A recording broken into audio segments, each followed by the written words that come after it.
Un día más, un lunes 8 de febrero de 2021, son las 12 horas 2 minutos. Se lo digo para que sepa que este programa va en vivo, ¿Y qué número de programa es, Masitelli? Su servidor, Mario Masitelli, aquí a cargo del programa en el día de hoy, es el programa número 238, desde que empezamos el 1 de octubre de 2018, 238 programas en vivo, y además más de 800 entrevistas. Después le vamos a preguntar a quien arma todo aquello cuántas son exactamente, pero son más de 800. Para que sepa que estamos aquí en vivo y en directo, le voy a decir que el tiempo marca en el Palomar, provincia de Buenos Aires, 24 grados centígrados con probabilidades de precipitaciones en el orden del 70%, humedad del 66%, vientos a 24 kilómetros por hora. Es un día raro, un poco gris, bueno, en fin, pero hay que disfrutarlo de todas maneras, al mal tiempo buena cara, como se dice siempre. Insisto, son las 12 horas 3 minutos.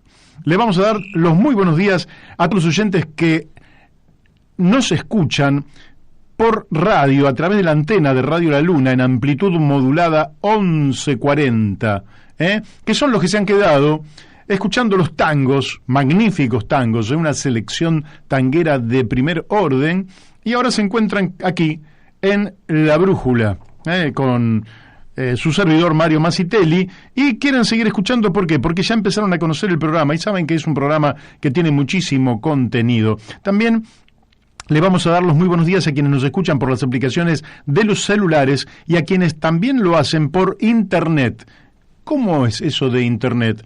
Bueno, van a Internet, ponen Radio de la Luna, AM 1140, y ahí ponen transmisión en vivo, y aparece el programa. Y nos escuchan, es decir, que nos escuchan a través de distintos medios, porque esto cada día es más grande. También nos pueden escuchar por Facebook y por Twitter, de manera tal que si nos quiere escuchar no tiene excusa. Y si no quiere escuchar, bueno, vaya, allí usted se lo pierde. Le vamos a dar los muy buenos días a Daniel de Abrantes, que nos acompaña en la mesa desde el primer día, pero que ahora está ausente con aviso porque está de vacaciones. Así que muy bien para Daniel de Abrantes. Le vamos a dar los muy buenos días a Daniel Pérez, creador del canal de YouTube La Brújula en la Luna, donde usted puede allí revisar algunas de las entrevistas que ya hicimos. Hay muchísimas increíblemente interesantes. Algunos dicen que siguiendo nada más que esas entrevistas usted puede tener un programa de gobierno, y si no un programa de gobierno, por lo menos la agenda para un gobierno de primer nivel y de jerarquía para la Argentina. Le vamos a dar los muy buenos días también a Miguel Pascuale, que trabaja intensamente para que este programa esté en el aire. Muy buenos días, Florencia Videberry, autora de los flyers con los que se promociona el programa. Buenos días a Mónica Colunga, que hace posible que muchos compatriotas correntinos escuchen La Brújula a través de Radio Fénix, FM 92.1 MHz. Muy buenos días, Gustavo Ficini, Elvio Yadanza y Alberto Muñoz, que llevan La Brújula a Uspallata, Mendoza, a través de Radio La Paquita, FM 88.9 MHz. Qué lindo. Miren los distintos lugares en los que estamos.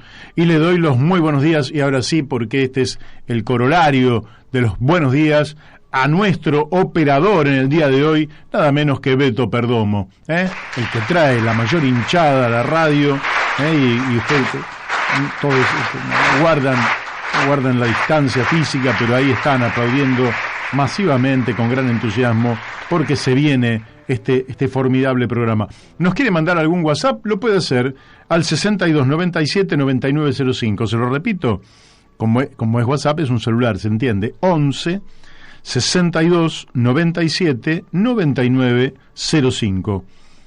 ¿Quiere llamarnos al teléfono de la radio?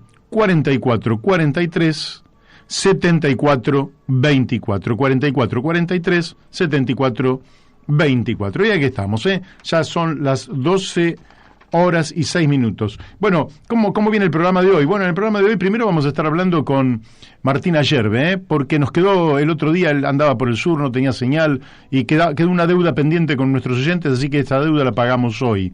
¿De qué vamos a hablar? Bueno, básicamente unos poquitos minutos, porque quieren desguazar la fragata Santísima Trinidad.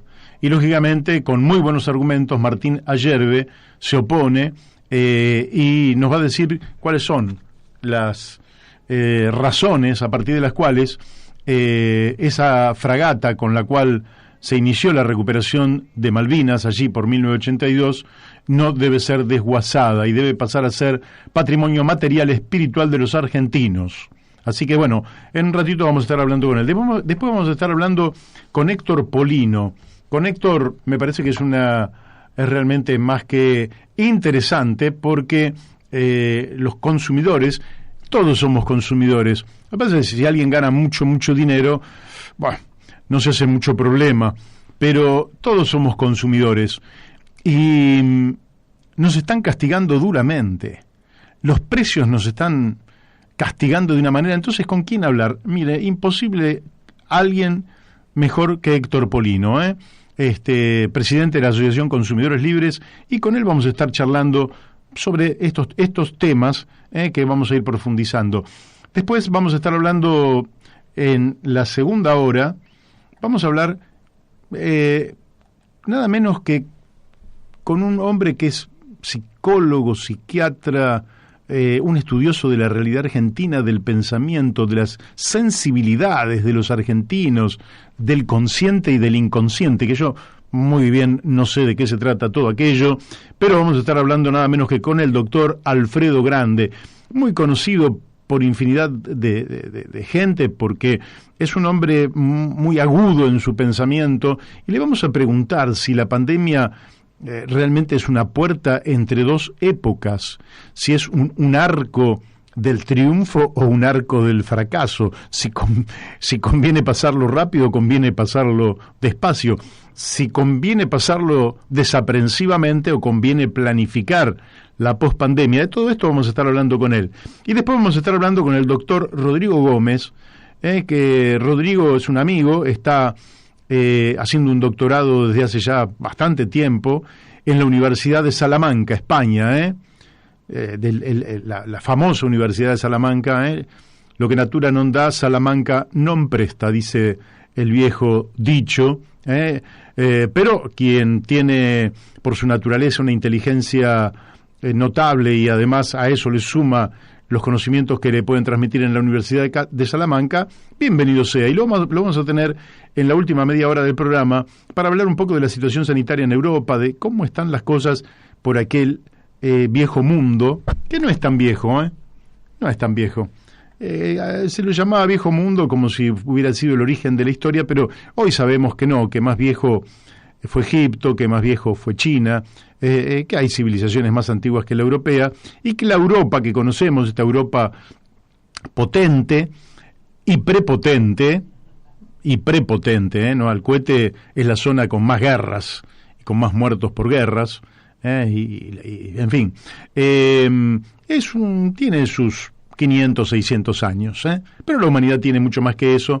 Pero bueno, de todas formas, siempre muchos de nosotros provenimos de descendencia o ascendencia europea.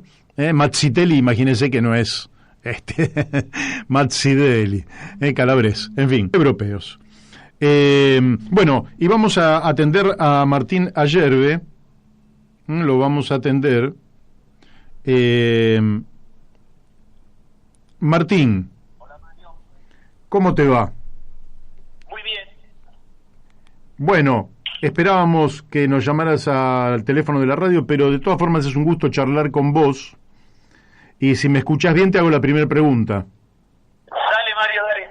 Bueno, Martín, ustedes están movilizados junto con otros sectores para que la fragata Santísima Trinidad no vaya a desguace y quede aquí íntegra como patrimonio material y espiritual de los argentinos. Lo que te voy a preguntar es que nos hagas una breve historia sobre la construcción de la fragata Santísima Trinidad, su papel en la recuperación de Malvinas y su historia del 82 a la fecha. Bueno, la Santísima Trinidad es una fragata misilística construida por el astillero Río Santiago bajo licencia de astilleros Vickers Armstrong de Inglaterra, siendo para la época el mejor destructor de su tipo. De esa serie de T-42 que se fabricaron en el mundo, aproximadamente 15, solo uno fue construido fuera del Reino Unido. Aquí en Ensenada, el astillero Río Santiago, por obreros navales argentinos de la Asociación Trabajadores del Estado. Mira. Esto habla de la excelencia de la calidad de la mano de obra de las empresas estatales, al igual que Comisión Nacional de Energía Atómica, al igual que INVAP, al igual que YPF, al igual que SOMISA. Y dio cobertura antiaérea y antisubmarina al buque de desembarco de tropas Cabo San Antonio, al transporte naval Cabo de Hornos, al submarino Santa Fe y toda la flota movilizada en la reconquista de Malvinas 82.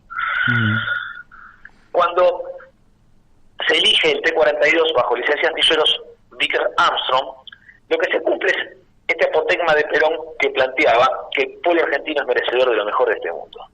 Y en ese caso, en la década del 40, en plena transformación de la Argentina, Perón decía que esto era la cultura de los griegos, el derecho de los romanos y la fe de los cristianos.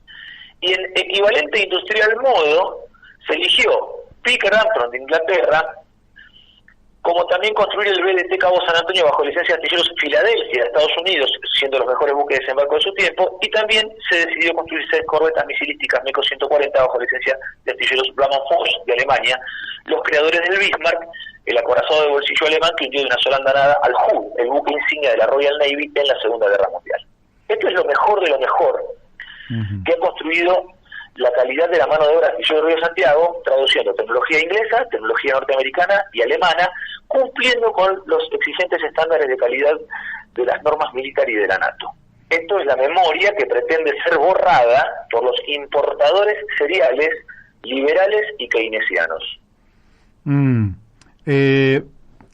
¿Vos crees que detrás de esto hay una cuestión técnica o una cuestión política? El desguace tiene la misión de resolver un problema de que técnicamente la nave es irrecuperable, o política porque hace a una nueva señal de rendición incondicional ante las potencias que en su momento retomaron a través de la guerra las Islas Malvinas, que son argentinas, lógicamente.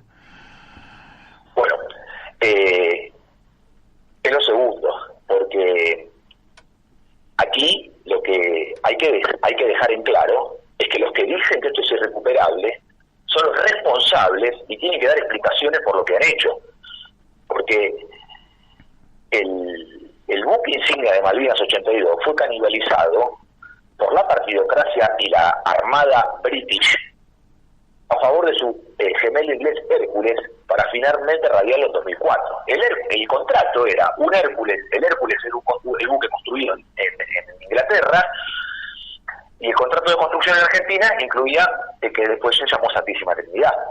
Ahora, estos en vez de utilizar al Hércules como fuente de repuestos para el buque argentino, no, utilizan el buque argentino para darle al Hércules los repuestos y mantenerlo activo. Esta política de abandono hizo que lo radiaran en el año 2004.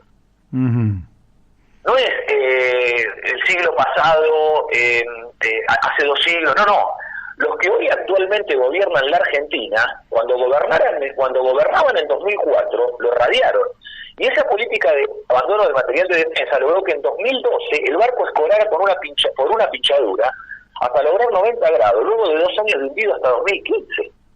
Esto es tremendo. Es inexplicable, ¿no? Pero no es de sorprender cuando se observa que estos brutos no son capaces de custodiar siquiera un museo como el Ara Irigoyen, que está escorado en el puerto de San Pedro. ¿Por qué? Bueno, la incuria de los oficiales de la Armada, especializados más bien en partidos de golf, degustaciones de whisky y conversatorios en casinos de oficiales. Mientras que hoy, en el mundo, el T-42 York y el T-42 Exeter aún sirven a la Royal Navy en Malvinas. Mira. Buques del mismo tipo hoy sirven a la Royal Navy en Malvinas. Uh-huh. Bueno, la política de desmantelar todo el sistema de defensa argentino ya trae por lo menos 25 o 30 años y me parece que no se ha logrado revertir en ningún momento. Sí, y además hay que dejar claro que en este momento esto se hace desde hace 4 décadas sin solución de continuidad, porque los argentinos dejamos de ser confiables para ingleses y norteamericanos, porque más allá de que la conducción del conflicto fue por una dictadura militar sangrienta que exterminó a su propio pueblo, uh-huh. La causa Malvinas sigue siendo y seguirá siendo una causa popular, antiimperialista y latinoamericana que es capaz de unir a toda la patria grande en defensa de la Argentina en el Atlántico Sur. Y para los argentinos, Malvinas es el equivalente cubano en el Caribe de Guantánamo. Entonces, en estas 4 décadas están intentando borrar la memoria de los argentinos para que no recuerden de dónde vienen, quiénes son y no sepan a dónde dirigirse mañana. Uh-huh. Entonces, por eso San Martín, Rosas, Irigoyen, Perón, sus pensamientos, sus acciones y sus hechos son señalados de anacrónicos y obsoletos por estos tontos que simulan ser modernos y funcionales, pero son solamente brutos y esnovistas. Martín. El decreto 1017 de 2020 del ministro de Defensa keynesiano Rossi es el que dispone el remolque y hundimiento con honores de la fragata Santísima Trinidad. Un final vergonzoso, producto de una cadena de decisiones que los tiene a ellos mismos, a Puricelli y a Rossi, ministros de Defensa de la década ganada, los tiene como responsables de los hechos que acontecieron. Bueno, es terrible. ¿Qué es lo último que van a hacer para impedir que vaya a desguace Santísima Trinidad? Tenemos 30 segunditos. Nosotros nos movilizamos el viernes pasado al Ministerio de Defensa. Es lo que los argentinos pobres, pero valientes, honestos y patriotas podemos hacer: manifestarnos públicamente, convocar a todos los argentinos a la toma de conciencia de esta situación. Y lo que nos queda, Mario, por delante es armar lista, compatriotas, presentarnos a elecciones, enfrentarlos hasta que podamos derrotarlos, porque la partidocracia liberal keynesiana nos ha llevado a esta situación en la Argentina los últimos 40 años. Dentro de ellos no hay solución para la defensa nacional ni para la soberanía argentina. Excelente, te mando un fuerte abrazo, Martín, y gracias por haber participado aquí en La Brújula. Gracias a vos, Mario, un abrazo para toda la audiencia. Chao. Bueno, hemos hablado con Martín Ayerbe, espero que lo hayan escuchado bien. Tremendo que se vaya a desguace, con una fragata que realmente era un orgullo de la ingeniería argentina. Pero como hace ya varias décadas que se está destruyendo la propia ingeniería argentina, miren, si ustedes quieren ver el papel de un país en el mundo, miren su ingeniería, porque su ingeniería expresa el grado de desarrollo tecnológico. Y la tecnología es la síntesis entre la ciencia y la producción. Y la ciencia tiene un fundamento que es la educación, el desarrollo del conocimiento. Y la producción se termina realizando en el comercio. Entonces, en la Argentina la decadencia de nuestra ingeniería es manifiesta, mientras que en otros países avanza. Recuperar la memoria para volver a tener una ingeniería, una industria de punta, es clave para el desarrollo de los argentinos. Si efectivamente no observamos que los países que van tomando la vanguardia en alguna línea del frente tecnológico en el mundo es lo que los convoca a la modernización permanente, a la innovación, al cambio, y lógicamente eso se corresponde con estándares de vida, de bienestar para sus pueblos infinitamente superiores a aquellos que vivimos en el marco de la dependencia, del atraso, de la falta de desenvolvimiento educativo, científico y tecnológico. Bueno, ya estamos en contacto con el doctor Héctor Polino, presidente de Consumidores Libres. Buenos días, Héctor. Buen día, ¿qué tal? ¿Cómo te va? Muy bien, muy bien. Bueno, Me alegro.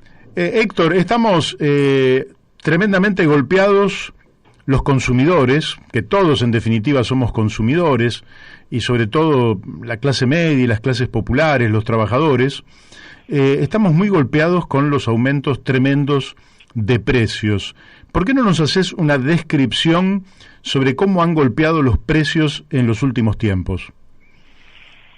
Bueno, han golpeado fuertemente en el bolsillo, sobre todo de los consumidores de clase media, de clase media, de clase media baja, ni que hablar en los trabajadores de relación de dependencia, ni que hablar de los jubilados, sobre todo aquellos que perciben el haber mínimo, que es el 70% de la clase pasiva de nuestro país. Uh-huh. Fíjate vos que, de acuerdo a los relevamientos de precios que Consumidores Libres viene haciendo desde hace 25 años cada 15 días, los productos de almacén en el año 2020 aumentaron un 63%. Ah, amigo. Los productos de carne y de carne vacuna un 64%. Y frutas y verduras un 102,30%. 102. Claro. Cuando la inflación, de acuerdo al INDEC, fue del 36,1%. Y estos han sido los aumentos que se produjeron en aquellos productos de consumo masivo por el grueso de la población. Muchos preguntan, bueno, pero los datos del INDEC entonces no se ajustan a la realidad, son falsos. Bueno, en primer lugar que la inflación no es la canasta básica de alimentos. Claro. La inflación es un conjunto amplísimo de elementos que se miden, no solo los alimentos, sino la vestimenta, el calzado, el turismo, la medicina, la escuela, etcétera, etcétera. Y además en alimentos el INDEC mide un universo muy, muy grande. En ese universo, por ejemplo, está el polvo para preparar mousse like. ¿Cuántos consumidores compran? Salsa de ajo, salsa de pimienta, chimichurri, esencia de vainillas, palito salado. Te das cuenta, claro, que cuando el INDEC mide aún los productos de alimentos, mide un universo muy grande donde están aquellos productos, la leche, las harinas, el aceite, la carne, la fruta, las verduras, que es lo que come el grueso de la población, y luego te lo promedia con el chimichurri o con la salsa de ajo. Entonces, por eso es que luego da un promedio del 36,1, que nada tiene que ver con lo que la gente siente todos los días en el bolsillo cuando va al supermercado, al almacén, a la carnicería, sí, claro, a la frutería, a la verdulería, etcétera. ¿Y cuánto aumentaron las jubilaciones y los salarios en promedio durante el año 2020? Y no tengo el porcentaje, pero aumentaron muy por debajo de la... Y Cachorro Godoy nos dijo 7% los estatales. Ajá. Frente a un 60% que serían los alimentos y la carne. Y sí, es un despropósito, no es un ajuste de una magnitud inusitada. Por supuesto, sobre todo, por eso es que ha caído el poder de compra de vastos sectores de la sociedad argentina. 10 años atrás se consumía promedio por persona y por año 75 kilos de carne vacuna. Hoy se consume menos de 50 kilos, es decir, que bajó el consumo de carne vacuna en la Argentina, promedio por persona y por año 25 kilos. Impresionante. Ahora aumentó el consumo de polentas y harinas, y en consecuencia aumentó el sobrepeso y la obesidad en un sector importante de la población argentina. Claro. Acá revolviendo los papeles, pues tengo el caso del haber mínimo durante el año 2020 tuvo un aumento acumulado del 24,3%. Claro. En el haber mínimo que es cobrado por el 48% de los jubilados y pensionados, que representa el 63% del total de las prestaciones. Uh-huh. Y dada la inflación que hubo en el periodo, los ingresos mensuales perdieron entre el 0,6 y el 8,7% de su poder de compra. Ese porcentaje corresponde al ingreso más bajo y al más alto respectivamente. Claro. Te quiero hacer una consulta sobre la provisión. El sábado fuimos con Laura, mi compañera, a la cadena de supermercados más grande. Ya se sabe cuál es, de origen francés. Justamente uno de sus edificios más importantes, que es el de San Justo, en La Matanza, y resulta que nos encontramos con que había góndolas grandes, góndolas vacías. Por ejemplo, el aceite, no había prácticamente una botella de aceite, y tengo las fotos de esas góndolas que te las podría enviar si quisieras. Atún y otros productos que desaparecidos, cosa que realmente nos sorprendió porque en general nunca habíamos visto una situación así. ¿Te parece que es un problema transitorio de suministro de productos, que hay especulación, que hay retenciones? ¿Cómo lo podríamos leer eso? Mira, hasta este momento te podría decir que hay faltantes de algunos productos, pero no hay lo que algunos denominan desabastecimiento. Uh-huh. Desabastecimiento tiene otras connotaciones, cuando directamente los fabricantes, los proveedores, no envían determinados productos a los almacenes, los autoservicios, los supermercados, minoristas, mayoristas, etcétera. Por ahora lo que se advierte es faltantes de yerba, de aceite, de aderezo, de mayonesa natura, de cerveza, arroz gallo sobre todo, galletista, que están escaseando. De modo que hasta este momento tenemos faltantes de algunos productos. Vamos a ver qué pasa en los próximos días, si esto se resuelve o se agudiza el problema. Por ahora tenemos faltantes, que puede ser el problema en las empresas que elaboran o que producen o que fabrican determinados productos, en algunos casos porque tienen algún problema con la materia prima, que no les llega a tiempo, no les llega en la cantidad suficiente. Vamos a ver qué pasa dentro de una semana, 15 días más, cómo evoluciona este tema.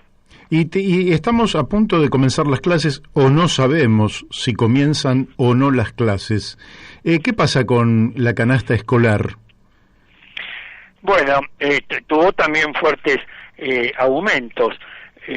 Por ejemplo, en los productos de útiles escolares, 33 productos que hemos medido de útiles escolares, el aumento en el 2020 fue 50,76%. Y eso que no hubo demanda. ¿Cómo? Que no hubo demanda prácticamente porque casi no hubo clases. Claro. Y en indumentaria escolar, 4 artículos, 2 guardapolvos y 2 zapatillas, el aumento fue un poco mayor, 51,24%. Y en cuanto a las mochilas, se ofrecen diferentes diseños, medidas y calidades, cuyos precios oscilan entre 1.500 y 8.000 pesos. cada mochila. Es decir, un aumento muy, muy significativo.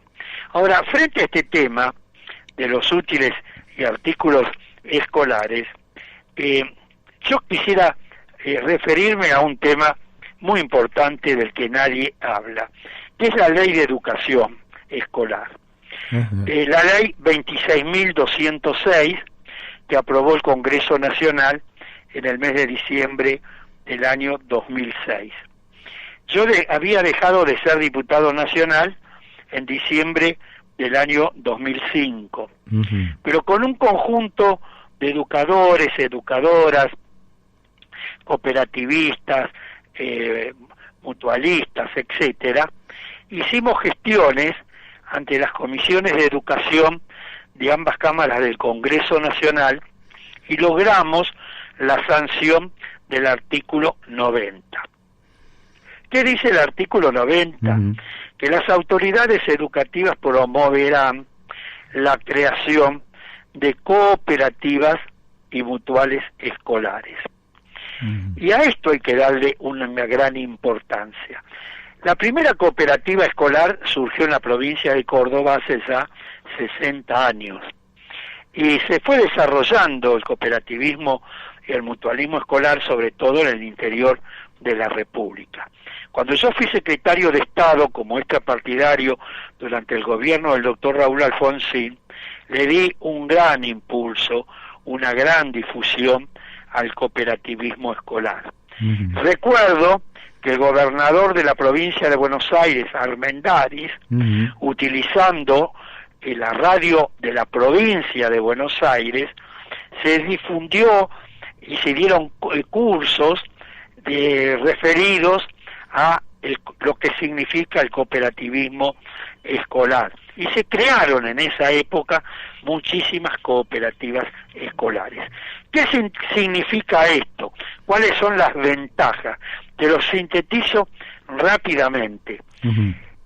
Las cooperativas escolares, primero, no tienen nada que ver con las cooperadoras escolares, porque muchos confunden la cooperativa escolar con la cooperadora escolar. La cooperadora escolar está constituida por los padres o familiares de los alumnos que tienen como objetivo reunir fondos para suplir falencias en las escuelas, pintar un aula, comprar una estufa o un ventilador, etcétera. En cambio, las cooperativas o mutuales escolares están constituidas por los propios alumnos de las escuelas primarias, orientados y conducidos por la autoridad educativa del aula o de la escuela. Y tiene dos objetivos fundamentales. Uno de carácter económico. No es lo mismo ir a la librería y comprar un libro, un cuaderno, un sacapunta, un lápiz, que ir a la librería y comprar, por ejemplo, 300 cuadernos, 300 libros, claro, 300 sacapuntas, 300 lápices. Se defiende sin duda el poder de compra. Claro. Es más, esa cooperativa o mutual escolar podría comprar directamente al mayorista, con lo cual aún se aliviana el costo final del producto. Pero el objetivo, el beneficio más importante de estas entidades es que se contribuye a formar a la juventud y a la niñez argentina en la práctica de nuevos valores y nuevos comportamientos auténticamente democráticos, solidarios, humanistas y participativos. De modo que ahora que están por comenzar las clases, es conveniente recordarles a los ministros de educación, tanto de la nación como de las provincias, que promuevan el cumplimiento del artículo 90 de la Ley de Educación, la Ley 26.206, para lograr esos dos objetivos fundamentales: abaratar, por un lado, la compra de los útiles, artículos y vestimenta escolar, y por el otro lado lograr que la juventud argentina se vaya formando desde la más temprana edad en la práctica de nuevos valores. Sí. Si tuviera tiempo, tengo infinidad de anécdotas que a mí me emocionaron, me conmovieron en su momento, y que no obstante haber pasado ya varias décadas, no dejo de recordar. Por ejemplo, adelante. Te nombro una. Un día me vienen a buscar en un auto de una cooperativa escolar de la localidad de Berazategui, provincia de Buenos Aires. Uh-huh. Y bueno, viene con el chofer, viene un docente y viene una chica de la escuela primaria. Entonces estábamos sentados en la parte trasera del automóvil y yo le pregunto a la chica qué tal, qué están haciendo, y entonces me cuenta. Mire, me dice, tenemos una cooperativa escolar y fuimos a elecciones para elegir las autoridades y se presentaron 2 listas. De acuerdo al estatuto de la cooperativa escolar, la lista ganadora se llevaba el 100% de los cargos y la lista perdedora no tenía ninguna representación. Entonces nos reunimos con los compañeros, me dice la chica, que ganamos la elección y pensamos, ¿por qué no incorporamos en la conducción de la cooperativa escolar a los compañeros de la lista que perdieron? Y entonces resolvieron incorporarlos para que la entidad tuviera mayor representación y funcionara en mejores condiciones. Y entonces me dijo, a la presidencia le agregamos el cargo de vicepresidente para la lista perdedora. Al de secretario general le agregamos el cargo de secretario adjunto para la lista perdedora. Al de tesorero le agregamos el cargo de protesorero para la lista perdedora. Mientras la chica hablaba, yo pensaba, qué madurez que tienen estos chicos que no tenían 12 años de edad. Sí, y si estos criterios se aplicaran en la vida política y en la vida sindical y social de nuestro país, ¿qué país distinto tendríamos? Sin lugar a dudas.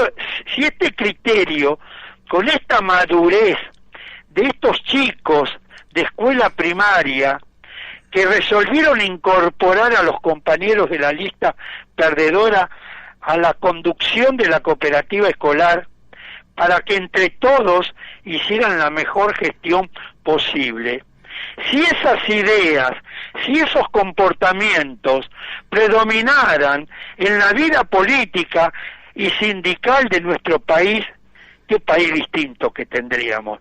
Qué ejemplo dieron los chicos de la escuela primaria en esa cooperativa escolar. Así es. Tengo otro hecho, no sé si tengo tiempo. Bueno, vamos con un segundo hecho, después te voy a hacer una pregunta de un oyente.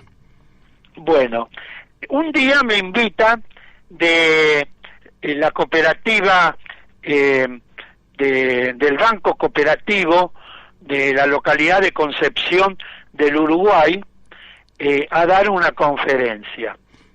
Entonces vamos en un avión que pone la provincia, donde en ese avión era un avión muy muy pequeño, iba el piloto y yo, no había lugar para nadie más. Cuando estamos llegando a la localidad de Concepción del Uruguay, Entre Ríos, vemos a lo lejos muchos guardapolvos blancos. El avión se va acercando y entonces yo le comento, debe estar por llegar el ministro de Educación, ¿no? Y que estaban esperando los alumnos. El avión aterriza y vemos que se van acercando a la escalera del avión y se forman dos hileras. donde estaban los docentes y los alumnos, cada uno con una bandera distinta, y entonces yo no entendía nada, porque pensaba en un ministro de Educación, pero en cambio el avión aterriza, se pone en la escalera y forman al lado de la escalera dos hileras, un docente, un alumno, un docente, un alumno, y una larga hilera, doble hilera, con las banderas representando. Hasta ese momento yo no sabía qué representaba, y resulta que eran las cooperativas escolares que existían en la localidad de Concepción del Uruguay. Y entonces, como se enteraron que yo iba a dar una charla en el Banco Cooperativo, fueron a recibir al secretario de Estado de Acción Cooperativa de la Nación, que tanto impulso le había dado al cooperativismo escolar. Qué bárbaro. Realmente me emocionó ese hecho tan espontáneo, tan imprevisto, que realmente, a pesar de los años transcurridos, lo tengo bien presente, y cada vez que lo recuerdo realmente me emociona. Y luego, después de varios años, la Universidad de Concepción del Uruguay me convoca un día, hacen un acto y tengo la sorpresa que me entregan el diploma de doctor honoris causa. Qué bárbaro. Por todo el apoyo que yo le había brindado al cooperativismo en general, al cooperativismo escolar, etcétera. Y entonces me vine de Concepción del Uruguay, que fui a dar una conferencia, con el diploma de doctor honoris causa. Muy bien, la verdad que muy lindas anécdotas, y quedan acá registradas, así que después van a quedar grabadas en el marco del programa. Te transmito una pregunta que, aunque acá me dicen que es Jorge, yo calculo que es Jorge Costa, que es librero, es amigo mío, fue concejal en Morón, hombre del GEN, de Margarita Stolbizer, y él pregunta, dice: el liberalismo propone una educación como servicio público y no como derecho, y pregunta qué opinás, si hay que concebirla como servicio público o como derecho. Por lo menos es lo que plantea el amigo Jorge Costa. Yo creo que hay que concebirla de las dos maneras. Es un derecho que tienen todos los habitantes del país, tener acceso a la educación pública, la educación prestada por el Estado, no a la educación privada. La educación pública, como la salud pública, es un derecho que tenemos todos los habitantes del país. Ahora, que considerar los servicios públicos, no sé cuál es el criterio, por qué quieren agregarle a la educación pública la condición de servicio público. La condición de servicio público tiene una de las características, es la universalidad. Cuando una determinada actividad el Estado declara servicio público, por ejemplo, el transporte de pasajeros, la energía eléctrica, la provisión de la energía eléctrica, del gas natural, del agua potable, etcétera, una de las características es la universalidad. Es decir, que ese servicio tiene que llegar a la totalidad de los habitantes del pueblo, de la ciudad o del país donde funciona ese servicio público, independientemente del nivel de ingreso que tiene cada usuario. Y si hay usuarios de ese servicio público que por sus niveles de ingreso no están en condiciones de pagar el valor de la tarifa plena, el Estado subsidia la parte de ese servicio público. Ahora, la educación pública es totalmente gratuita. Claro. Si le damos el carácter de servicio público, estaría incluyendo ahí que tal vez que tiene que pagar al Estado un canon por la educación que está recibiendo. El criterio de educación pública o de salud pública es que la prestación es totalmente gratuita. Claro. En cambio, cuando una actividad se declara servicio público, el servicio público hay que pagarlo. Ahora, si hay usuarios que por sus niveles de ingreso no pueden pagar el valor de la tarifa plena, entonces el Estado tiene que subsidiar esa prestación, porque no se puede prescindir del agua potable por razones económicas, de la energía eléctrica, del gas natural, del transporte ferroviario, etcétera. De modo que me llama la atención la introducción de ese criterio, porque podría avanzar hacia el criterio de que hay que pagar una parte de la educación pública que el alumno está recibiendo. En cambio, el criterio de educación pública es que es total y absolutamente gratuita. Correcto. La última pregunta que te hago. Aunque vaya un rico a la escuela pública, claro, es gratuita. Y una de las cuestiones importantes de la educación pública es el guardapolvo blanco, porque el guardapolvo blanco uniforma a todos los alumnos, y no aparece el alumno rico que va con una prenda especial de vestir y el alumno pobre que va con una prenda modesta de vestir. El guardapolvo precisamente era una forma de igualdad de todos los alumnos que concurren a la escuela primaria. Así es. Bueno, te hago la última pregunta que tiene que ver con que el gobierno promulgó la ley de góndolas. Y todos vemos eso como una buena noticia. ¿Por qué no nos explicás un poquito si la reglamentación fue la más adecuada y cómo va a repercutir sobre, cuáles son los beneficios directos que va a tener el consumidor? Mira, se han dictado ya 2 reglamentaciones de la ley de góndolas y está previsto que comience a funcionar alrededor del 15 de marzo. Lo que contiene la ley, no sé si querés que me refiera a eso, si hay tiempo. Sí, tenemos poquitos minutos, pero contanos un poquito para los oyentes, que vos ya hablaste sobre esta ley, pero ahora se habría reglamentado, con lo cual... la ley establece que un producto no podrá superar el 30% del espacio disponible que comparte con otros productos de similares características y distintas marcas. Y además tiene que haber un mínimo de 5 proveedores para cada artículo básico. Aumenta la competencia. También deberá garantizarse un 25% del espacio de la góndola para productos elaborados por las pequeñas y medianas empresas.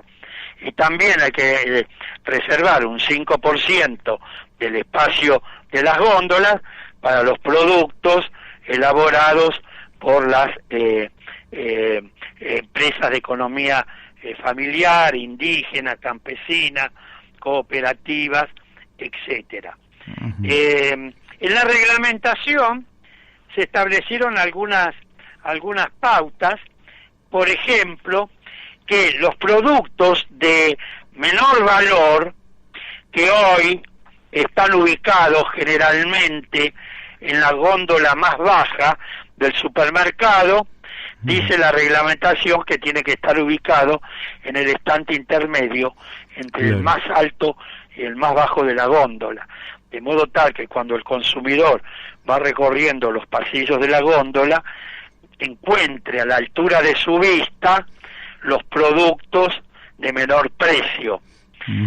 También establece que los supermercados tendrán que abonarle a las pymes los productos que se vendan en el supermercado en un plazo máximo de 60 días y a las empresas campesinas, indígenas, cooperativas, mutuales en un plazo de 40 días. Luego contiene una reglamentación que fue criticada, que es criticada por algunos sectores, que dice, que determina que la superficie mínima de venta al público que deben tener los comercios alcanzados por la ley será de 800 metros cuadrados, medidos desde la línea de caja y descontando los depósitos y espacios exclusivos para el personal. La crítica que se le hace es que de esta manera se excluye a muchos comercios de la obligación de participar de la ley de góndolas, porque sí, tienen que tener... los supermercados chinos, por ejemplo, que en general tienen menos que esta superficie. Claro. Entonces, y además serán alcanzados todos los productos alimenticios, excepto, dice la reglamentación, carnes, pescados y mariscos. Entonces, pueden estar todos los productos alimenticios, bebidas, productos de higiene y cuidado personal y de limpieza del hogar, tanto en las góndolas fijas como en las virtuales de las cadenas de los supermercados, tanto mayoristas, minoristas y autoservicios de todo el país. Pero no las carnes, pescados y mariscos. Pero estas son las ideas fundamentales que se establecieron. También dice que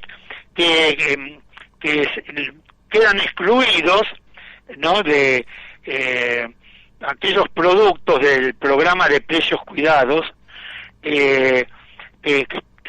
con especificaciones especiales, ¿no? Es decir, que aquellos productos que están en el programa de precios cuidados quedan excluidos de estas especificaciones y tendrán criterios particulares de exhibición que elaborará la Secretaría de Comercio Interior. Es decir, que todavía no está la reglamentación, saldrá seguramente en los próximos días para los productos de precios cuidados. Y por último dice que los comercios tendrán un plazo de 90 días contados a partir del 15 de diciembre del 2020, fecha en que se reglamentó la ley, para adaptar sus estructuras a las condiciones que se determinan en estas resoluciones y así cumplir con todas las exigencias de la ley. Es decir, hasta, como te dije al comienzo, el 15 de marzo de este año. Es decir, que comenzará a regir la ley de góndolas a partir de esa fecha, bien. 15 de marzo de este año. Bueno, ahí se verá entonces cómo funciona. Héctor, bueno, te agradezco muchísimo la participación en el día de hoy, te mando un fuerte abrazo y muchas gracias. Que sigas muy bien, hasta pronto. Hasta pronto. Bueno, hemos hablado con el doctor Héctor Polino, presidente de Consumidores Libres. Vamos a la tanda de la radio y después vamos a estar hablando con el doctor Alfredo Grande.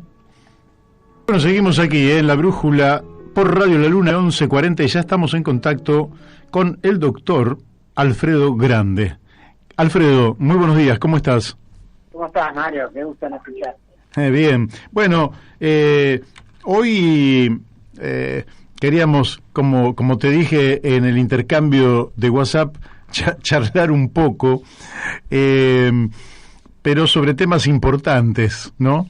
Y uno es el que tiene que ver con tratar de entender el tiempo histórico que uno vive, ¿no? Que muchas veces aún uno, como vive ese momento, cree que lo entiende y pasado un tiempo dice, pucha, qué confundido que estaba, qué equivocado que estaba respecto de lo que estaba ocurriendo. Hoy da la impresión de que estamos en una época de tránsito de una pandemia que ha golpeado en la economía de distinta manera, porque los ricos son más ricos y los pobres más pobres, pero que también ha golpeado en la conciencia de los seres humanos, porque también hemos visto la fragilidad de la vida, cosa que la sabíamos de antes, pero que la hemos evidenciado aún más. Entonces, mi primer pregunta es, Alfredo, ¿vos entendés que estamos en el fin de una época, que esto es una puerta hacia una época nueva, o que simplemente es una crisis dentro de la misma época y cuando salgamos de la pandemia más o menos todo va a seguir igual? Bueno, es una pregunta muy importante, ¿no? Yo, lo primero, vos sabés, yo tengo un alma así de profesor Ciruela. No, diferenciar crisis de catástrofe, ¿no? Porque tiene que haber una respuesta. Esto no es una catástrofe, no es una crisis. Claro. La crisis justamente permite, esto que vos decís, volver al sistema anterior a la crisis más o menos como estaba. Y yo, se te cae una biblioteca, los libros se van al diablo, pero más o menos mejorar los tarugos, la volvés a tener y bueno. Ahora, si se te incendia la biblioteca es una catástrofe. Claro. Y la catástrofe es fundamentalmente que no se puede volver al estadio anterior. No que no se quiere, no se puede. Entonces aparecen distintos mecanismos, que pueden ser alucinatorio, restitutivo, bueno, eso es otro tema. Pero diferenciar crisis de catástrofe, desde el punto de vista político, a mí me parece fundamental. Punto 2. Presidente por ahí ha hablado en el momento de la nueva normalidad. Eso es tomar esto como una catástrofe, digamos, como una crisis, cuando en realidad va a haber una nueva normalidad. Porque en realidad lo viejo, la vieja, también era anormalidad. O sea, cuando vos ves el planeta, que la distribución y la apropiación de la riqueza, o sea que yo no hablo de ricos y pobres, yo hablo de empobrecidos y enriquecidos. Hablar de pobres, y más allá de las buenas intenciones, de las cuales el infierno sabe mucho, es como si fuera el ser, ¿no? Es pobre, no es pobre, lo empobrecieron. Claro. Que es distinto, porque ahí cuando vos decís empobrecimiento, yo tengo un trabajo que se llama enriquecimiento ilícito, empobrecimiento lícito. Es decir, empobrecer a las personas es legal. Sí. Todos se rasgan las vestiduras con los pobres, pero habría que empezar a pensar de políticas revolucionarias que en realidad el empobrecimiento como mecanismo económico y político es legal. Bueno, de hecho, durante el año pasado en la Argentina se empobrecieron millones de personas. Por eso. Pero antes, legalmente, vos te acordás de la flexibilización laboral, por ejemplo, el famoso tema del presentismo, lo que llaman los ingresos no remunerativos. Sí. Todo eso es un mecanismo de empobrecimiento legal. O sea que hay que pensar que lo legal avala el empobrecimiento. Paso a tu pregunta. Lo que va a haber son nuevos mecanismos de nuevas legalidades, probablemente mucho más sofisticadas. Lutero clavando sus tesis en una puerta va a ser como una antigüedad. Esto se va a manejar con la Big Data, la inteligencia artificial. Sí. Y entonces van a quedar millones y millones y cientos de miles de personas por fuera de todo eso. Ya hace muchos años se hablaban de la feudalidad informatizada, ¿no? De la feudalidad digital. O sea, yo creo que se va a eso y hay muchos documentos que lo anticipan, ¿no? Algunos de uno de los benefactores de la humanidad, que no es Albert Schweitzer, o Bill Gates, donde lo pronostica claramente, ¿no? Yo creo que el virus, te voy a hacer una comparación que es exclusivamente para tu programa. Bueno, es una primicia exclusiva. sí, pero tiene sus riesgos. Plantear que el virus, una mutación natural y toda esa discusión, ¿te acordás que se daba? Sí. ¿No? Es totalmente pueril. El problema no es si la ametralladora se fabricó o vino de la naturaleza. ¿Para qué la usás? El virus se usó para sostener un hipercontrol que nuestro país en Formosa, viste, con esas declaraciones patéticas del secretario de Derechos Humanos diciendo que no hay violación sistemática de los derechos humanos. Yo en uno de mis últimos trabajos escribí, entonces está diciendo que hay violación no sistemática de los derechos humanos. Claro. Porque si no hay violación no le dio ni para decir que no hay violación de los derechos humanos. Sí. La canallada es decir que no es sistemática, y yo creo que también es sistemática, porque lo hace el Estado. Claro. El Estado improvisa, ¿viste? Ahora, ¿con qué te paran que tiene pocos contagios? Bueno, fenómeno. Entonces, vamos a ver, parece que en los campos de concentración de Auschwitz y de Dachau no había pediculosis, porque lo esperaban a todos los. Bueno, que no, y por eso la manera de combatir la pediculosis es hacer campo de concentración. Bueno, es decir, la cultura represora permite los mayores dislates. Ahora, ¿viste lo que es lo de la vacuna, la carrera de las vacunas? Sí. Acá todo el mundo todo el mundo no. El oficialismo está en pleno orgasmo porque esta publicación de Lancet dijo que la Sputnik servía. Y si decía que no, ¿qué pasaba? ¿Te das cuenta? O sea, es como jugar a pleno. Te sale, sos el rey de la... Y no te sale. O sea, que queda claro que se lanzó toda una campaña, inclusive de compras, sin que estuviera confirmado. Y fíjate qué rápido llegó la confirmación. Sí, bueno. El interés político es grosero y evidente. Y es una acumulación de poder que es probable que sea comparable a la del Imperio Romano, con las diferencias entre una espada y un algoritmo, ¿no? Pero bueno, más o menos. Claro. Ahora, toda esta pandemia, por ahora, por lo menos, ha disminuido la presencia de la gente en las calles. Es decir, los pobres, los desamparados, cuando venían las grandes malarias, por lo menos, no sé si de antes seguramente, pero desde la Revolución Francesa para acá, una de las características es que ganaba las calles, y en la Argentina ganar las calles tiene también una larga tradición. Durante el año pasado hubo ese empobrecimiento al que vos te referís, es decir, se empobreció muchísima gente y no hubo ninguna expresión prácticamente de calle. ¿Se le ha arrebatado la calle a los sectores populares, que por lo menos eran puteados porque cortaban el tránsito, una cosa o la otra, pero por lo menos tenían un mecanismo para reclamar frente a la indignidad a la cual eran llevados? Y ahora parece que también perdieron eso porque, lógicamente, que ningún Zoom reemplaza la presencia humana en las calles, ¿no? No, incluso porque el último Zoom que hice desde la cooperativa Ártico me lo hackearon. Ah, claro, también. No, pero correcto lo que decís, tiene que ver con lo que estamos diciendo, ¿viste? El control planetario digital. Por eso me enoja tanto cuando siguen hablando. El Estado tuvo una reunión de supuestos expertos, seguían hablando de la virtualidad. Esto no es virtualidad, esto es soporte digital, es otra cosa. Claro. La virtualidad tendría que ser con que yo, en vez de hablar con vos, estuviera hablando con otro, y yo creo que sos vos, porque te imitó la voz. Entonces eso es un Mario virtual. Esto de la digitalidad es otra cosa. Los soportes digitales han reemplazado a los soportes presenciales. Eso sí, obviamente. Pero esto, el teletrabajo, se reglamentó el teletrabajo.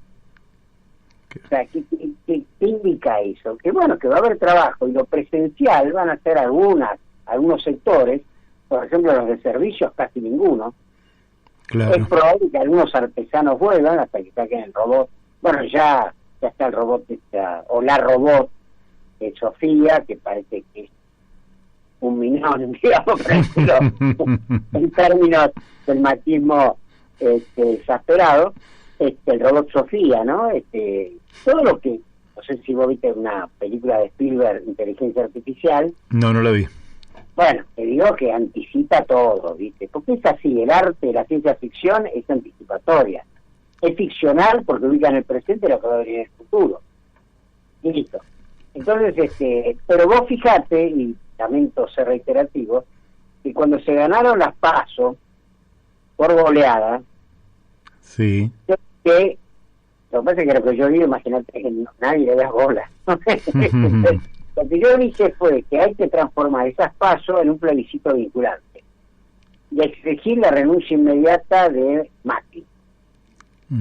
Al mismo tiempo, Alberto Fernández, que parece que tenía más llegada que yo, le dijo a todo el mundo que se quede piola. No sé si te acordás. Sí.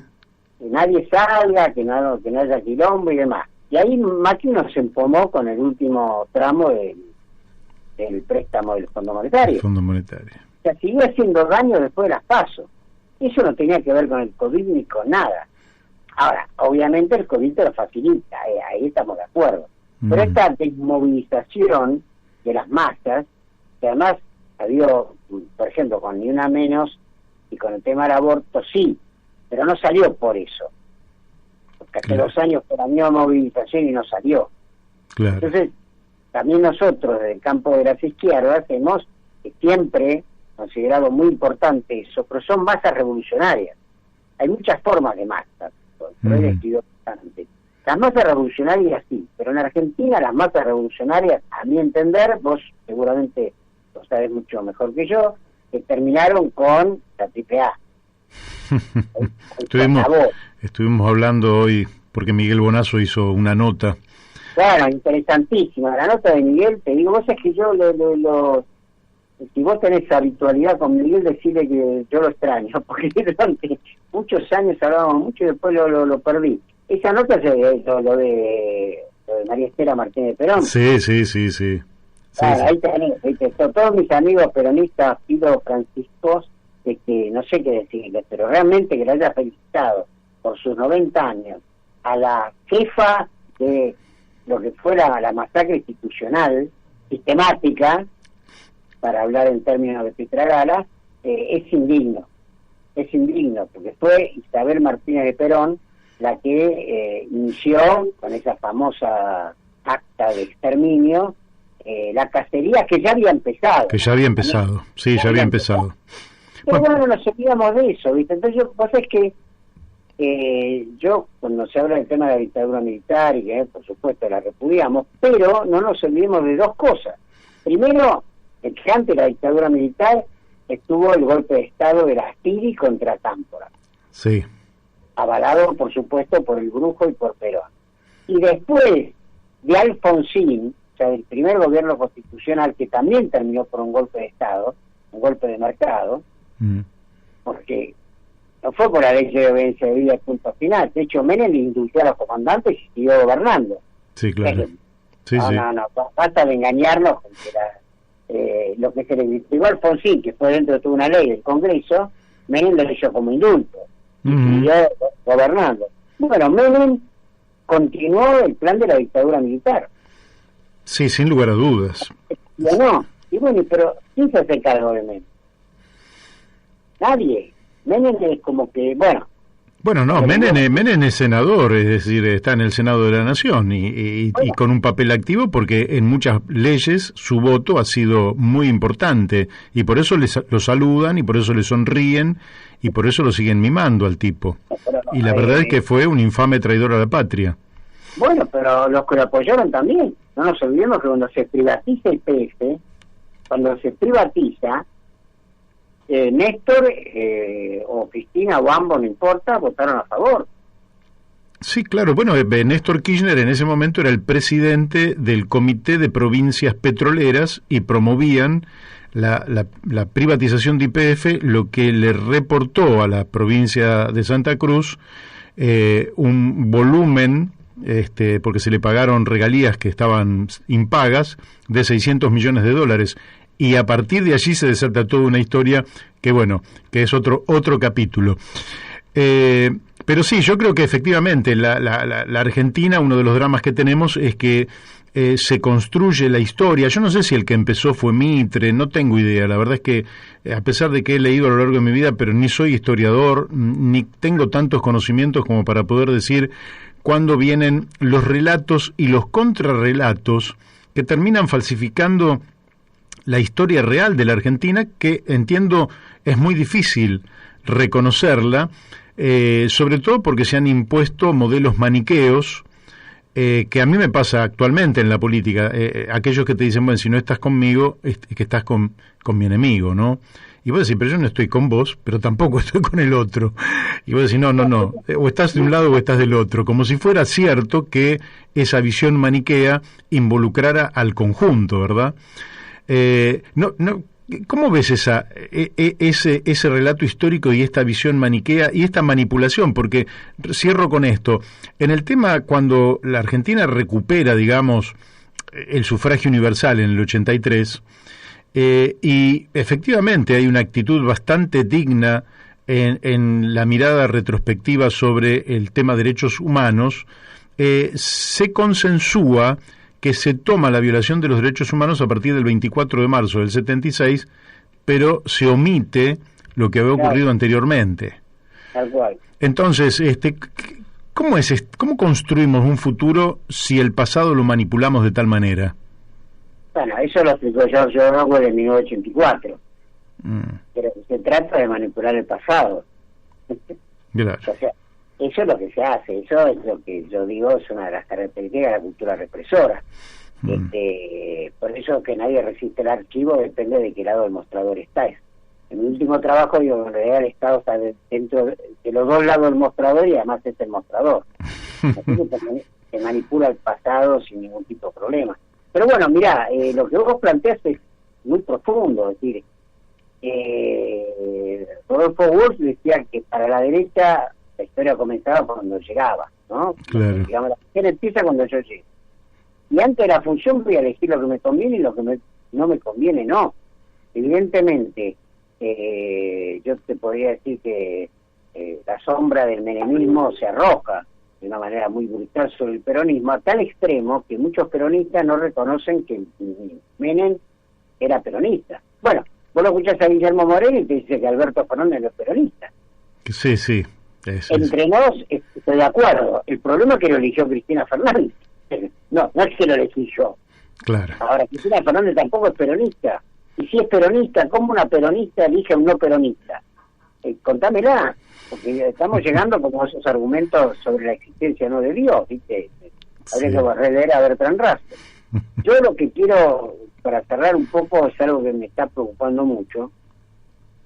Bueno, hay un libro que voy a tener que decir el título, más allá que me llene de envidia por la propaganda que tiene, que es si la rebeldía se volvió de derecha, ¿no? Y ahí se ve en el título la ingenuidad. ¿Por qué? Porque toda la rebeldía como tal puede ser capturada por la derecha o por la izquierda. Claro. De hecho, Hitler empieza como un rebelde frente a lo que era la agonía socialdemócrata, la miseria del pueblo alemán, y terminó siendo el líder del nazismo, y del exterminio, y de la solución final. O sea que no es nuevo que la rebeldía es capturada por la derecha. Yo no sé por qué descubren el mundo tantas veces, ¿viste? Sí, en la historia de la humanidad muchas rebeliones fueron capturadas por la derecha. Llamémoslo el descontento y demás. El problema es que desde las izquierdas estamos perdiendo esa capacidad de capturar la rebeldía. ¿Y no sentís que la izquierda ha tenido una actitud excesivamente temerosa frente al tema de la pandemia, por ejemplo? Temerosa, vos sos una buena persona, ¿no? Pero que ha sido cómplice de un discurso represor. Mira, yo muy tempranamente saqué un aforismo que era la captura reaccionaria de la cuarentena, ¿no? Repetime. Con el discurso de Bernie. Ajá. Cuando Bernie hace su alegato frente a los uniformados y dijo textualmente, en Argentina no hay lugar para los libres pensadores, ¿qué tiene que ver eso con el COVID-19? Claro. Cuando un científico es por antonomasia un libre pensador. Absolutamente. No a Pasteur y a sus deudos decirle, no, mira, la verdad que lo del origen de la vida vamos a discutirlo de nuevo. Yo siempre cito los increíbles experimentos que tuvo que hacer Pasteur para demostrar que no había un origen espontáneo de la vida. Entonces siempre los científicos somos libres pensadores, incluso los cientistas sociales, políticos. Ahora, decir que no hay lugar para los libres pensadores, que hable de él en todo caso. Ahora, no hubo frente a eso, y ahí avalo lo que vos decís, claro, yo por eso no soy tan bueno como vos, que hubo una izquierda cómplice y un progresismo cómplice de no salirle con los tapones de punta, decirle a Bernie, mirá, para los avisos neofascistas usa otra cosa, no la epidemia. Sí. Bueno. No hubo eso. Por eso, viste, cuando Patricia Bullrich fue saludada por la tropa, Bernie estuvo ahí ambiguo. Bueno, no, en realidad es una exministra. ¿Pero qué? ¿La vizconde de qué? ¿La archiduquesa de qué? Es muy grosero, viste. Entonces sí, hay una izquierda cómplice, directa, culposa, además, y además que ha entregado totalmente las banderas revolucionarias. Vos que tenés absolutamente mayor campo de intercambio que yo, ¿vos has notado que las discusiones entre personas cuya identidad autopercibida es de izquierda se habla de revolución? No, se ha perdido el término, incluso. Bueno. Sí, se ha perdido el término cuando más se lo necesita, porque Argentina necesita, se tiene que dar vuelta con muchas reformas revolucionarias, y sin embargo la palabra reforma, cuando ni hace falta, por ejemplo, decir de qué se trata una reforma agraria para que ya surja el dedo acusador a decirte cualquier cosa y descalificarte, aunque... Mucho menos. Yo a Grabois no lo conozco personalmente, conozco a gente que lo conoce, en algunas cosas valoro mucho. Él, en relación a este tema del proyecto, ¿cómo se llamaba? Artigas. Proyecto Artigas, dijo un poquito de justicia social. Textual, porque callo más de lo que digo, pero digo la verdad. Un poquito de justicia social. Pero la justicia social no es un poquito. La soberanía política o económica no es un poquito, no se puede, la democracia de un poquito. Es una locura. Entonces, en ese sentido, la reforma agraria, que en realidad es una revolución agraria, ahora estamos discutiendo nuevamente si una retención un poquito más, una retención un poquito menos, a lo que son los dueños de la Argentina hace, no sé si más de un siglo, pero seguramente.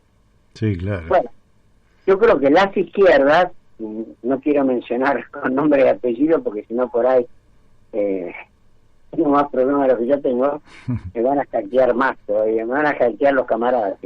Se ha hecho aliado sí, yo tengo un aforismo que por ahí te gusta, que dice, cuando el Estado sale a vender, se hace llamar mercado, ¿no? O sea, este antagonismo entre Estado y mercado es totalmente falaz. Sí. No hay mercado sin Estado. Así es. Y el Estado es el que facilita que el mercado haga lo que haga. Y si no, fíjate, todavía estamos peleándonos por cuánto de retenciones les ponemos, con una soja que está más de 500 pesos. Sí, $500. Sí, terrible. Y es una renta que, lógicamente, renta, bueno, que es un criterio ya que David Ricardo lo había desarrollado, que no es un mérito estrictamente del productor, es un mérito de la tierra y de condiciones climáticas y circunstancias de las cuales el productor es totalmente ajeno y que deberían naturalmente ser socializadas porque no son el fruto directo de su trabajo, sino que son de condiciones ajenas al mismo. Pero bueno, en la Argentina también hemos perdido una cantidad enorme de conceptos. Te hago la última Exactamente, ese es el punto. Te hago una última pregunta, Alfredo. Yo veo muchos chicos jóvenes que viven el día a día pero que no tienen una representación del futuro? Es decir, bueno, es como el gobierno, digamos, vamos viendo a medida que pasan los días, los amaneceres, los anocheceres, pero no tenemos una actitud proactiva en torno a construir ese futuro. Es como que nos ha ganado el principio de incertidumbre absoluta, pero la incertidumbre absoluta también es falsa, porque mañana va a llegar, y pasado también, y el que tiene 20 años, si vive, va a llegar a los 25 y a los 30, y puede cambiar su destino, no es fatal que tenga que ocurrirle lo que le vaya a ocurrir y él no puede hacer nada. ¿Cómo se hace para volver a tener una representación del futuro y que eso sea una fuerza motora, una fuerza moral que dé impulso de nuevo a los jóvenes a intentar cambiar la realidad? Bueno, a veces me gustaría ser como un budista, ¿viste? No, yo por ahí es un tema para otra charla, pero yo creo que la única dimensión revolucionaria es el presente. Ajá. Es decir, donde vos podés cerrar certidumbres es en el presente. Y si pensamos en el 2019, nos damos cuenta que nadie anticipó ni siquiera el 31 de diciembre del 2019 lo que va a pasar en marzo de 2020, que son 3 miserables meses. Sí. O sea, yo creo que la dimensión revolucionaria es el presente. Por eso creo que en ese sentido el futuro siempre es manipulado por la derecha, ¿no? Es decir, hay que pasar el invierno, ¿te acordás? Alzogaray. El chanchito Alzogaray, con el cual también pactó Menem, ¿no? Totalmente. No le quedó nada. Así que yo creo que tenemos que hacer mucho más énfasis en las condiciones objetivas, subjetivas, materiales de este presente, en un sentido muy amplio. Por supuesto, a mí me excede, ¿no? Y además excede a muchos, ¿no? Y por ejemplo, recordar que los propietarios de la tierra de hoy son los herederos de los ladrones, saqueadores y asesinos de ayer. Porque no es que nadie nació con 10.000 hectáreas o 1.000.000 de hectáreas. No. Evidentemente el proceso de protección de la tierra tiene que ver con la catástrofe civilizatoria que fue la conquista del desierto. ¿Por qué no hablar de catástrofe civilizatoria en este momento? Lo que hicieron los pueblos originarios a nivel de exterminio, tortura, violaciones. Aún hoy se usa el chineo como una forma sistemática de violación de los derechos humanos de la mujer. Podría hablar Pietra Gala un poquito del chineo también, ya que está. Así que yo creo que hay que insistir mucho en el presente, darle al presente no un valor, digamos, como de actualidad inmediata, ¿viste? Las últimas noticias, sino un presente por ahí con una mirada amplificada. Yo diría un presente amplificado. Pero del futuro me preocupa porque siempre creo religioso, ¿viste? Vivimos para la mierda, pero en el futuro, bueno, los vikingos iban a la Valhalla, era bastante copado, ¿no? Los católicos, no sé, irían al paraíso, pero todo eso es aún el paraíso socialista, digamos, ¿no? Sí. Yo creo que la dimensión revolucionaria es un presente amplificado que contempla cuanto más variables y constantes mejor, y que cada uno diga, hoy, por ejemplo, en este momento, en esta etapa de su vida, ¿en qué está dispuesto a colaborar? Te hago, por ejemplo, vos me decís de estar en el programa y me decís para, qué sé yo, una semana o lo que sea, eso es un presente amplificado. Claro. Yo tengo una invitación para un congreso que me lo mandaron en el 2020 para noviembre y yo estaba preocupado y de pronto me dijeron, no, pero es noviembre de 2021 y yo en octubre de 2020 hablar de noviembre de 2021 era un futuro lejanísimo, ¿viste? Claro, en una galaxia lejana. Bueno, espero no olvidarme, pero tanta anticipación realmente también me llena de incertidumbre. ¿Qué sé yo qué va a pasar en noviembre de 2021? Ojalá se haga porque es un congreso muy importante. Pero te quiero decir, la posibilidad de planificar no es en años ni en décadas. Yo no sé si pasa de una semana a 15 días, ¿viste? Qué bárbaro. Lo demás son buenas intenciones. Bueno, Alfredo, te agradezco muchísimo la participación de hoy y la vamos a seguir en otro momento. Cuando tú digas.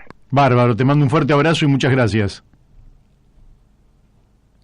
Bueno, hemos hablado con el doctor Alfredo Grande, psicólogo, psiquiatra, y ahora, vamos a estar hablando con Rodrigo Gómez, que supongo yo que está allí en España, haciendo un doctorado en la Universidad de Salamanca. Rodrigo, ¿cómo te va? Buenos días. Hola, buenas tardes, Mario. Buenas tardes, claro, porque vos estás 5 horas adelante nuestro, ¿no? Sí, ahora estamos 4 horas y media con el horario de invierno. 4 horas y media, quiere decir que serían las... Perdón, 4 horas. 4 horas. 4 horas y media. 5 y media de la tarde. Así es. Así es, bárbaro. Bueno, apenas 4 horas, está bien, no es tanto. Buenas tardes entonces, Rodrigo. Me quería comunicar con vos. Primero te quiero preguntar cómo estás vos. Bueno, por suerte, personal muy bien. Bien. Los controles que se han hecho acá en la universidad para el personal de investigación los pasé sin sobresaltos. Me parece que no he tenido todavía el virus. Bien. Y por eso bien. Bárbaro. Bueno, un poco con las restricciones, cansado de las restricciones, pero es lo que toca. Bien. Bueno, contanos un poquito, Rodrigo, cómo está la situación sanitaria en Europa. Segunda ola, tercera ola, la mortalidad del virus en esta etapa, si ya ahora el sistema sanitario está más hábil para el tratamiento del COVID-19. ¿Cuál es la situación? Bueno, a nivel europeo, yo voy principalmente de lo que más cerca, que es la parte de Europa del Sur. Estamos en la tercera ola. En estos días recién en España está empezando a mermar las tasas de contagio y de crecimiento. La verdad que las tasas de contagio son altas, y las tasas diarias de muerte están alrededor de los 400, el día de hoy por ejemplo 438, que es una tasa alta en comparación a las que habían previas a las Navidades, pero bastante más bajas porque se llegaron hasta el 700 y un poco más en la semana pasada. La verdad que el proceso de contagio, yo no sé si ha salido la información en medios de Argentina, pero está desbordado. Alemania ha mandado para poder ayudarlos con la gestión de la pandemia. Algunos los hospitales estaban desbordados, estaban mandando a la isla de Madeira algunos de los internados, y otros estaban tratando de llevar para Alemania en avión, justamente porque no tenían más camas UCI. Así que digamos que la tercera ola ha pegado fuerte. Las tasas de ocupación de las unidades de terapia intensiva han sido muy altas, y han sido muy altas justamente, y en algunos países como por ejemplo España no se ha saturado porque había quedado ya la cantidad de camas nuevas que se habían incorporado de las olas anteriores, pero así todo llegaron a estar las UCIs desbordadas justamente por la falta de personal, y no tanto de camas en este caso.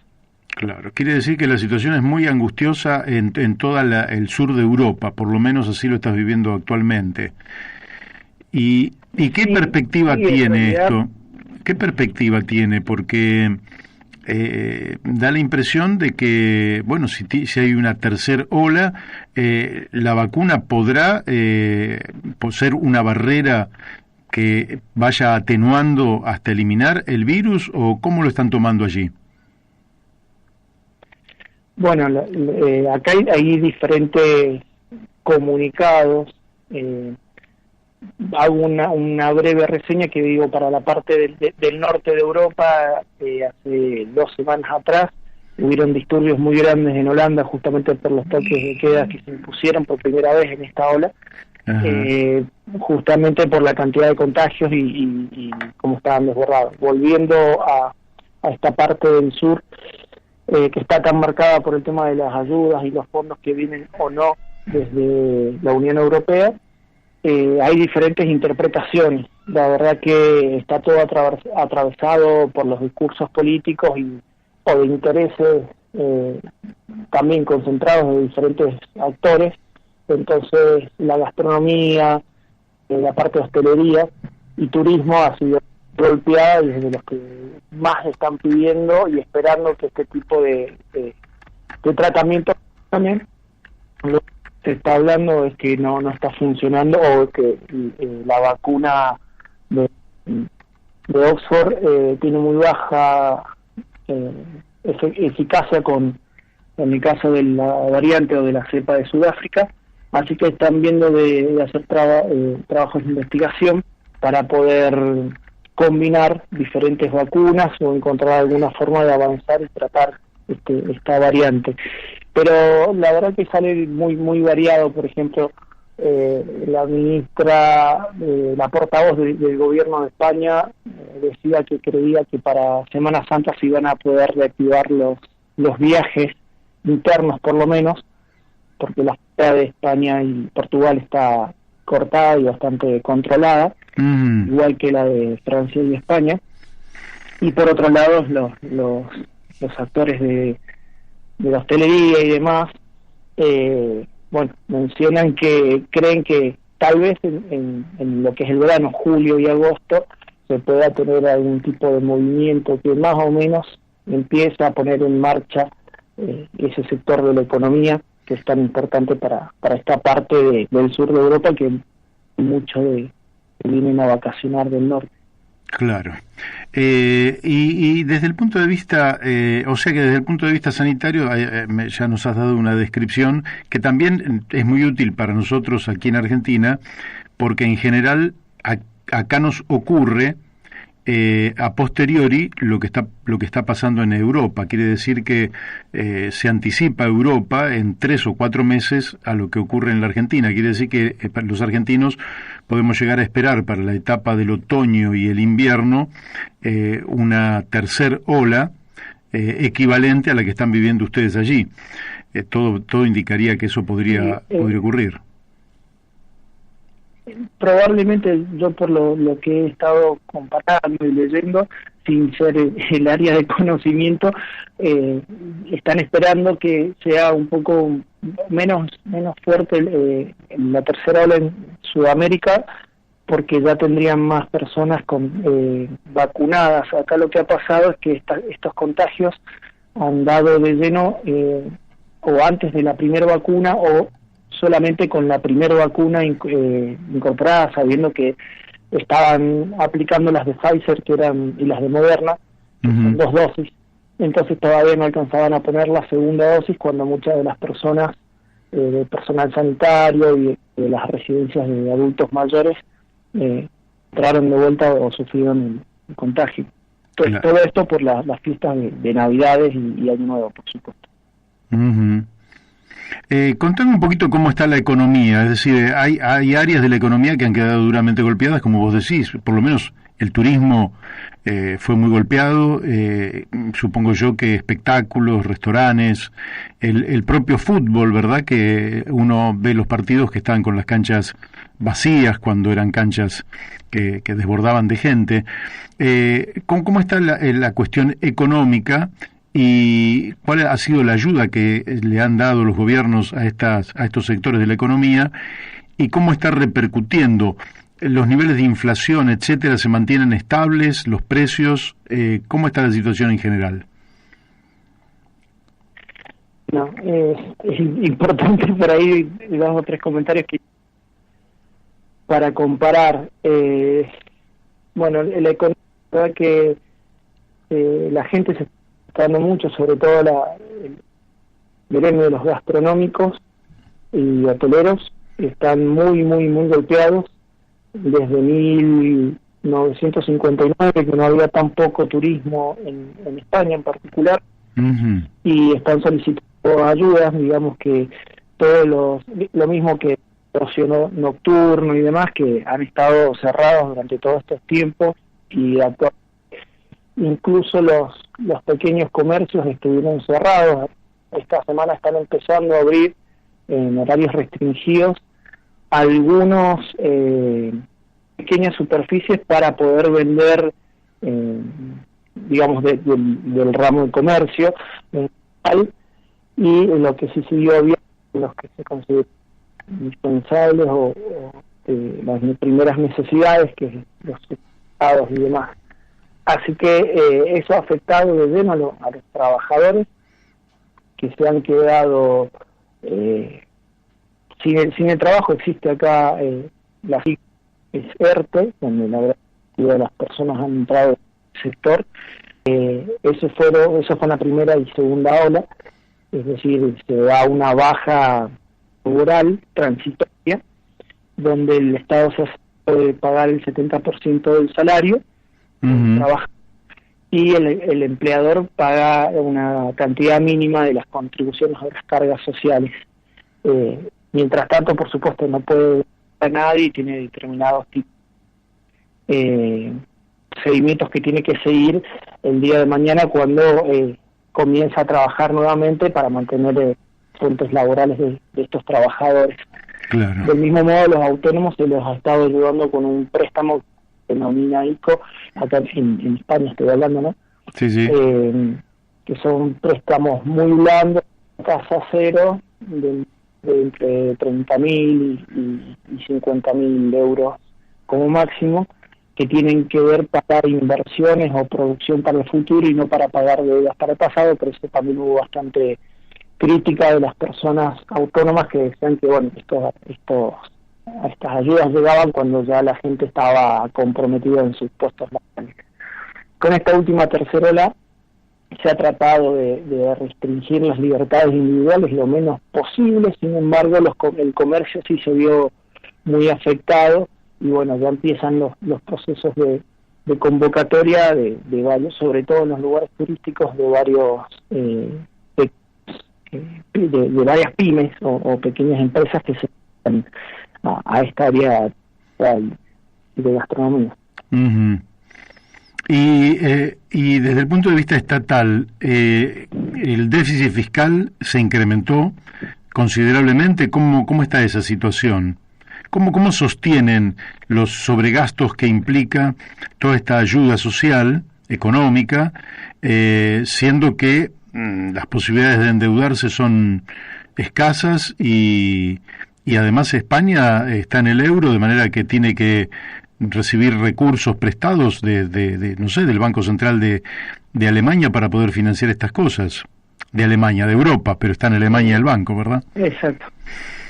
Sí, exactamente. Eso es lo que mencionabas, Mario, el tema de la inflación. No ha habido modificaciones porque, digamos, como España tiene delegada esa competencia en cuanto a la materia cambiaria,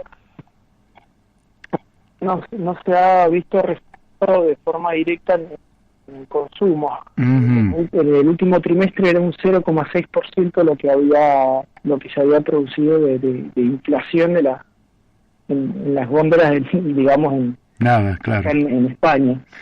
Y justamente porque está todo esto muy reglamentado y dirigido desde los países centrales, y justamente esta es la situación que ha generado más tires y aflojes, porque son fondos que vienen desde la Unión Europea, que la Unión Europea toma préstamos de privados y que pone de garantes para que sea menor la cantidad de pagos o de intereses en esto de devolución.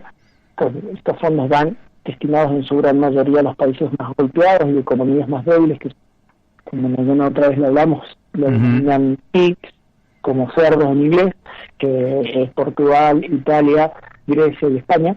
Uh-huh. Y bueno, es una deuda que toma toda la Unión Europea, y en gran medida se las termina destinando a estos países, y entonces los países que tienen su ejercicio fiscal un poco más organizado, y por ahí no suenan tanto los casos de corrupción como puede llegar a resonar por estos lares, sobre todo Países Bajos, han estado atrás de tratar de dificultar esta aprobación de fondos, que finalmente de largas negociaciones se acordó y que se dando a cuentagotas. Y bueno, en el momento de instrumentarlo, Hungría lo va vetando porque la Unión Europea pedía ciertos requisitos de respeto a las libertades individuales o mantenimiento de libertades individuales para poder hacer entrega o uso de estos fondos. Entonces, tanto Polonia como que, o sea, me imagino que sabrán, lo menciono así genéricamente, hay líderes en este momento que están restringiendo los derechos sociales que tienen que ver con la libertad de culto o con la libertad o la diversidad sexual, y así también con algunos que otros exponentes de política que no condicen o que denuncian a los políticos de gobierno en este momento. Bueno, estos países han sido referenciados como que no están respetando el umbral mínimo que pide la Unión Europea, y entonces para que le entregasen esos dineros le tienen que hacer un arqueo para ver cómo están sus instituciones. Entonces iban a ejercer su derecho a veto, y bueno, un acuerdo en donde ese control se va a hacer a posteriori, o van a hacer lo que el Tribunal de Justicia Europeo y no los órganos administrativos de la Unión Europea. Bien. Pero volviendo entonces a la pregunta original, pagaría los platos sería la Unión Europea en portero, y bueno, después las formas de devolución, algunos son a fondos perdidos y otra parte si España tiene que hacer una modificación, España, los países, una modificación grande en cuanto a su gasto público, y ahí entra en danza todo lo que tiene con las edades de jubilación y demás, que también es una discusión grande hoy por la cantidad de gente que aporta, cantidad de gente que sigue viva a pesar de la pandemia, y esperando con un ver expectativa o promedio de vida, gozando de sus jubilaciones. Bueno, Rodrigo, quedan muchos temas, pero vamos a dejarlo para una próxima comunicación. Desde ya que te agradezco muchísimo, y decime, cerrá con lo que vos creas es la información más importante que vos evalúes está transitando hoy por Europa. Bueno, a mí me parece importante destacar como proceso que está pasando o transitando hoy Europa por esta tercera ola, en donde voy a tomar prestado algunas de las nociones que algún filósofo, Zizek, filósofo austríaco, que mencionaba en esa primera ola, donde hubo un incipiente idea y confraternidad entre todos los ciudadanos, el pueblo se ha empezado a resquebrajar y ver que por un lado surgen algunos que se consideran libertarios y que dispuestos a cualquier límite con tal de no tener afectadas sus libertades individuales. Esto, por ejemplo, ocurrió en Holanda, donde prendieron fuego centros de testeo y vacunación de COVID con el último o primer y último toque de queda que impuso el gobierno. Después hay muchos que tienen una idea utilitarista de decir, bueno, que la economía siga funcionando, se va a tener que morir la gente que se tiene que morir, y piden que no hagan restricciones ni de comercio, ni de movimiento, ni de mercancías, ni de personas.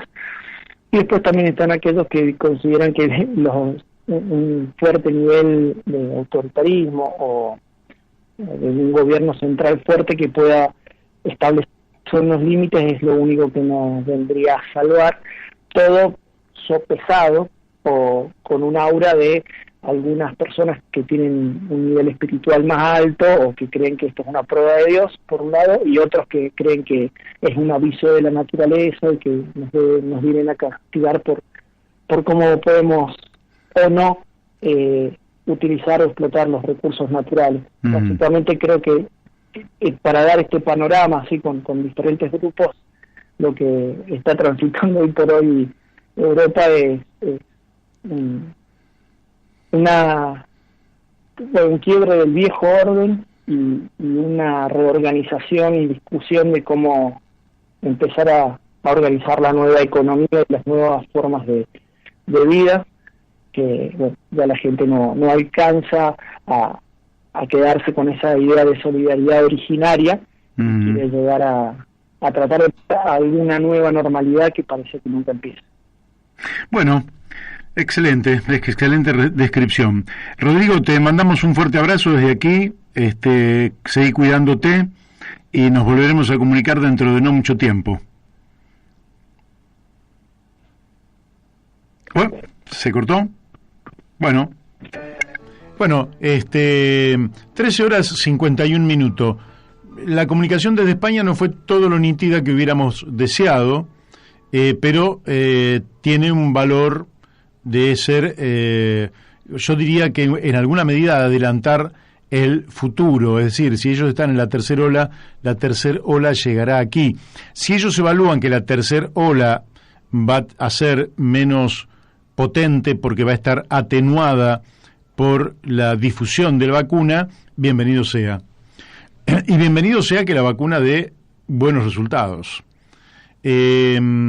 Todos deseamos eso porque evidentemente el valor a defender por sobre cualquier otra cosa es la vida y bueno, no podríamos menos que buscar todos los medios y todos los recursos y todos los elementos y todos los conocimientos y todos los instrumentos, tecnologías y vacunas y lo que haya para preservar la vida. Así que ahí está.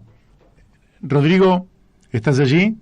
Acá estoy. Sí, sí. Bueno, no. Nosotros te estábamos despidiendo, pero vamos a dejar que vos te puedas despedir porque me parece que se cortó la comunicación. Sí, yo no sé muy bien hasta dónde se alcanzó a escuchar, pero... No, se escuchó todo. Agradecer...